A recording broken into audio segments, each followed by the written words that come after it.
Welcome back to Buy or Buy. Today, we are looking at a vehicle that is, frankly, a masterpiece of automotive seduction. We're talking about the 2020 to 2026 second-generation Range Rover Evoque, the L551 chassis. Now, make no mistake, it is gorgeous, it is highly desirable, but it's also hiding a terrifying financial secret. So here's the incredible irony with this one. The first generation of Evoque was an absolute smash hit, right? It sold over 600,000 units and made that coveted Range Rover badge accessible to a whole new demographic. And this second generation, well, it just keeps on selling. Buyers are falling in love purely based on emotion and that stunning Velar-derived styling, despite the fact that its track record is truly horrific. All right, let's dive right into this because this quote really sets the stage for the true crime documentary of automotive repair we're about to unpack. The What Car Reliability Survey ranked this exact generation of Evoque 36th out of 39 cars in the family SUV class. Guys, that is literally third from last. And yet it constantly tempts buyers who just really want that prestige badge in their driveway. Okay, moving into Section 1, Premium Architecture and Powertrains. Let's look at the multi-engine lineup. To be fair, this car does have genuine strengths. Built on the Premium Transverse Architecture, the driving dynamics are actually fantastic. It's got a really clever rear-wheel bias active driveline, and the interior finishes are seriously premium for the compact crossover class.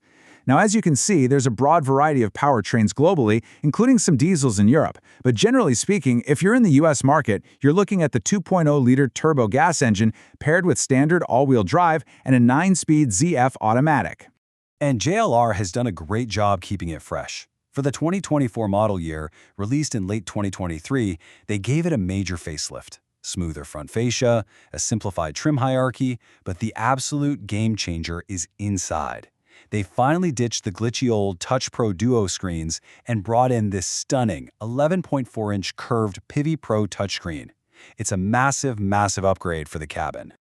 Next up, Section 2. The brutal ownership reality, or as I call it, a financial nightmare. This is where we pivot hard, because that beautiful exterior is hiding a mechanical nightmare. Starting with that 2.0-liter Ingenium turbo engine. It has a heavily documented timing chain stretch and tensioner failure pattern that JLR has been trying and failing to fix for almost a decade. When that chain stretches, your valve timing drifts. And because this is an interference engine, if the chain jumps, the pistons literally smash into the valves, completely destroying the engine. European owners with the diesel versions report this happening as early as 60,000 miles. Your very first warning sign? A distinct metallic rattle on a cold start. If you ignore it and that chain jumps, you are looking at an engine replacement costing $12,000 or more. Now, even if you are totally vigilant, even if you catch that cold start rattle early before the engine blows, just paying a specialist to replace the timing chain kit is still going to cost you between $4,000 and $7,000 out of pocket.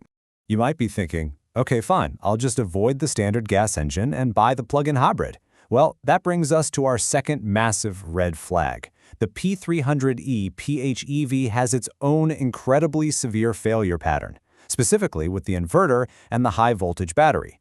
If you scan the car, you'll commonly see fault codes P0A0A and U0422 logged. Repairing that high-voltage system at a JLR dealer, that runs between $8,000 and $15,000.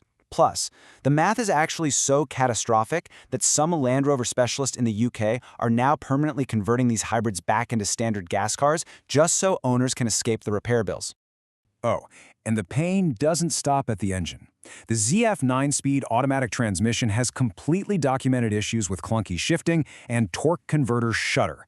This is actually a known issue across the entire JLR product range that uses this gearbox. To service or rebuild it to fix that shudder, add another $4,000 to $6,000 to your tab.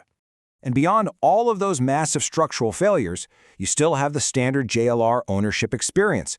There are multiple NHTSA recall campaigns for things like the 48-volt mild hybrid MOSFET electronics, the fuel return hose, the seatbelt retractor, and the emergency call system. Plus, owners deal with pre-facelift Pivi Pro freezing, suspension noise, and the motors on those fancy pop-out door handles just giving up. You absolutely have to verify the NHTSA records on any VIN you look at. All right, Section 3, Pricing the Depreciation Curve. Let's look at that sinking value.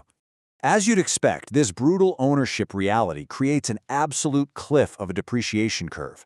A brand new, post-facelift Evoque will cost you somewhere between $48,000 and $70,000. But look what happens when you fast forward just a little bit. By the time you hit the 2022 to 2024 used market, they've already crashed to $32,000 to $48,000. Go back to a 2020 or 2021 P250 and you're looking at $25,000 to $32,000. You are losing a massive chunk of value almost overnight. And I want to point this out specifically. Normally, a complex plug-in hybrid holds a price premium, but here, the P300e used values are sitting shockingly low, between $30,000 and $42,000. Why? Because the market is actively terrified of being left holding the bag on that $15,000 battery and inverter repair. Which brings us to Section 4. The final verdict. Is it a buy or a buy? Look, we've walked through the catastrophic timing chains, the PHEV failures, and the massive depreciation. If you want to buy a luxury crossover to own for the long haul, you should be explicitly looking at alternatives like the Lexus NX or the Volvo XC40. The only way, and I mean the literal only way, you should get an Evoque is if you are leasing it under a full manufacturer warranty and handing those keys right back. So our definitive verdict here is buy. We're pulling no punches on this explainer. The prestige of the Range Rover badge simply does not cover the financial ruin of ownership. Between the Ingenium engines, the ZF shift quality issues, the hybrid failures, and that 36th out of 39 reliability ranking, this thing is a financial trap. A beautiful badge cannot offset $5,000 to $15,000 in expected midlife repairs. So, I'll leave you with this final thought to chew on as you shop. Is a beautiful badge really worth the price of a second engine? Thanks for joining us for this explainer here on Buy or Buy, and remember to always do your homework before you sign. We'll see you on the next one.